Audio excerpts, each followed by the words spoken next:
So I definitely didn't want to take the chance of, trying to get pregnant and, you know, praying that the cancer wouldn't spread and, she would come early or she or he or, a baby would be premature or, have something be wrong or not have even a viable pregnancy. It's just not something that I or my husband wanted. We didn't want to take the chance of anything ever happening to an innocent baby. So we decision of, okay, well, I guess this is it. It is important for Madison to have a healthy mom and a healthy life and a happy mom. So we just made the decision that I was going to go through with the hysterectomy and, pray that that would be it. So that was, it was pretty tough. Not many people know how tough it was on me. The days spent waiting for the actual surgery, and they were filled with a lot of tears, a lot of heartbreak, knowing, number one, that I had cancer, which in itself is something that is so unbelievably scary because you just don't know. You don't know anything. You can't, the feeling of not being able to control your body or what's going on inside of it is the scariest thing that has ever happened to me. You can control a lot of things, but when things like this are out of your, reach, it's just awful. It's awful. And I really would not wish it on anyone. It's so scary. And, number two, knowing that our days of, babies and diapers and first words and first day of preschool and kindergarten, first Christmases, those were over. Now, I just want to add a little side note that we love our daughter. And, tons and tons of people say, well, you have Madison. Well, yes, I know I have Madison. We know. She is our world. She is our everything. Unless you're a woman, you won't get this. More so a mother. When you're not done, when you feel in your heart, way down deep in your heart, that you're not done, that there is room for more to call you mommy, there's nothing that's going to stop you. You just know. It's just a feeling that you have, a feeling that and it's just something that you want so badly. And to be told that it's never going to happen again, it was just so heartbreaking. It's, and I can't imagine, thank God for Madison. Thank God I met my husband. When I did, we barely knew each other, and we had Madison, and I honest to God believe that everything happens for a reason. Everything happens for a reason. If I hadn't met him and, we hadn't, started dating and whatever, I may never have her. And then, this could have happened down the line and I wouldn't have ever had any kids. I can't imagine. I thank my lucky stars every single day that I have her. But, it's just a feeling that probably will never go away from me because it's just a mom instinct. I had and still do have this yearning for more kids, and I know that there's other options. I know, adoption and all of that. We've, countlessly gone over this thing in our minds. I've had friends, my dearest, closest friend, has offered to carry a baby for me, which is just unbelievable, and she will always hold a very special place in my heart, even for, even offering something like that.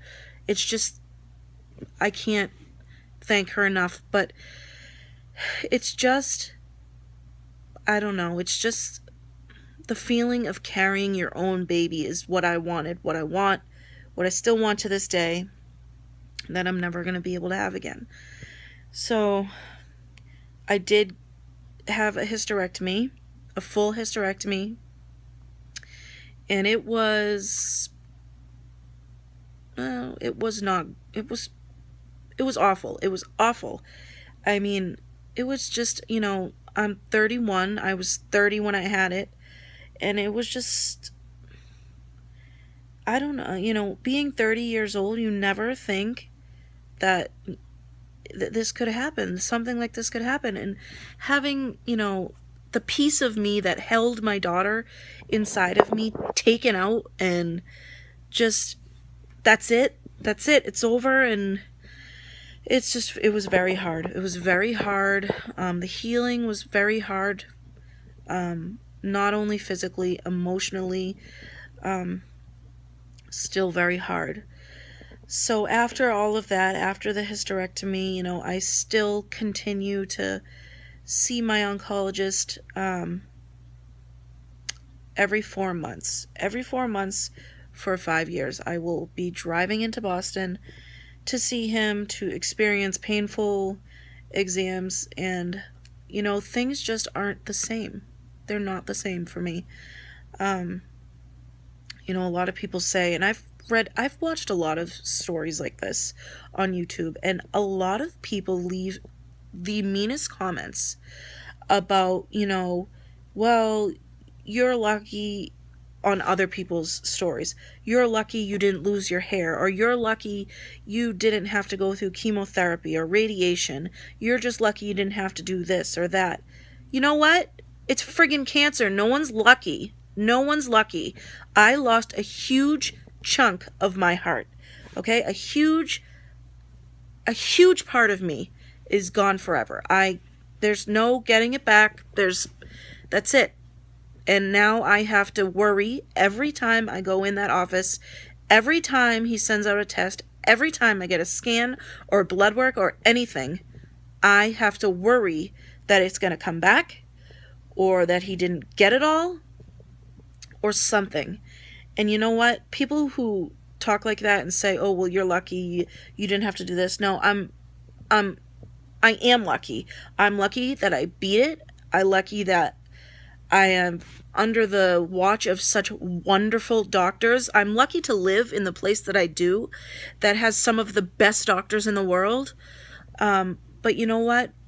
Sometimes people just don't think when they say things. They don't think. And, if I lost my hair or I didn't, cancer is cancer. And if you fought a long fight, if you fight a short fight, a quick fight or whatever it is, you're going to kick its ass. And, it's difficult. It's difficult no matter what you go through. Emotionally, it's exhausting. It is exhausting. You find out who your true friends are, even who your true family is. In this situation, I lost a lot of friends that didn't know how to act or what to say. People who I thought were there for me, I never heard from again. Never. I lost a best friend over 20 years over this. So it's nothing that, anyone should ever go through alone. Thankfully, I did not. I have my wonderful, wonderful husband who, was there for me through the whole thing. Emotionally, he was there. He still is.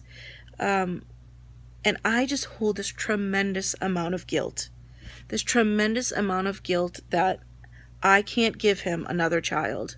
So that is just another thing that I feel like is just on my shoulders constantly, besides the fact that it's hard for me to walk by a baby section in the store. It's hard for me to get an invitation to a baby shower, or find out someone I know is pregnant. It is so hard for me because I just wasn't done. I wasn't done, and it will always live with me that I wasn't done. And I try to pick up hobbies or whatever. I try to do whatever I can to take my mind off of it, but every time every 4 months, I am reminded of this whole thing.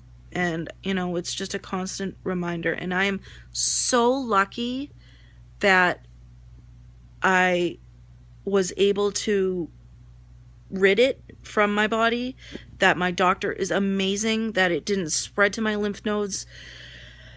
I did have to undergo a surgical procedure recently, right before we went away, because my 1-year exam came back abnormal. So that was very scary. It ended up being some cells that were, kind of iffy. Not so he ended up having to take them out, and just replay the whole thing in your brain. Like, this can't be happening again. It was just, it's a very scary thing. And I really hope that, if you're watching this and you're going through something like this, and even if you're not even a mom and you're going through this, and, you may never have your own kids, just know that, you're strong. You can get through it. You can do anything. Just lean on the people that you love, and just know that, there are other people out there that have fought the fight and are still fighting the fight. And, we can all do this together. We can all do it together. And it's still a fight every day. Everyone is, always like, you beat it, you beat it. Of course I did, and I'm ecstatic.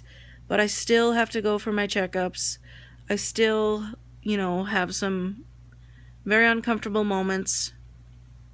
It has affected me in more ways than one. And it's never easy. And if you're a friend of someone with cancer or a family member, just know that saying something is better than not saying anything at all. It's truly hard for the person going through it to hear nothing. I just want to touch on the fact that so many people who are going through hard times are kind of left high and dry, and it can be really sad and lonely. And I think that's a big part of why I'm so obsessed with my dog. I did a lot of crying on him. He listened to me a lot during that whole time. So whatever it may be that you hold on to, never let it go. That helps you get through strong things, hard things. So that's my story. I kind of shortened up the last half, but there were lots of appointments in between all of that. Lots of recovery time. A lot of kind of uncomfortable situations. Thank God for my husband. That's all I have to say.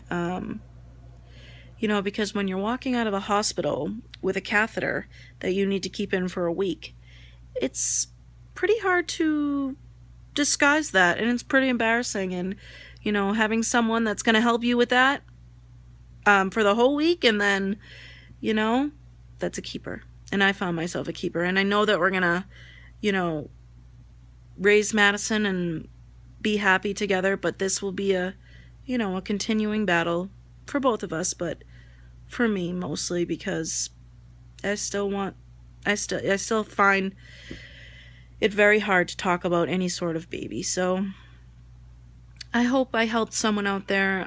If any of you have any questions or just want to talk to someone, feel free to, get in touch with me, and I would love to talk to someone who may be going through something. It doesn't even have to be cancer. It could be, some sort of life-changing event. So thanks so much for watching. Bye, guys. I just want to add a very serious note at the end of this. Ladies, especially, go get your checkups.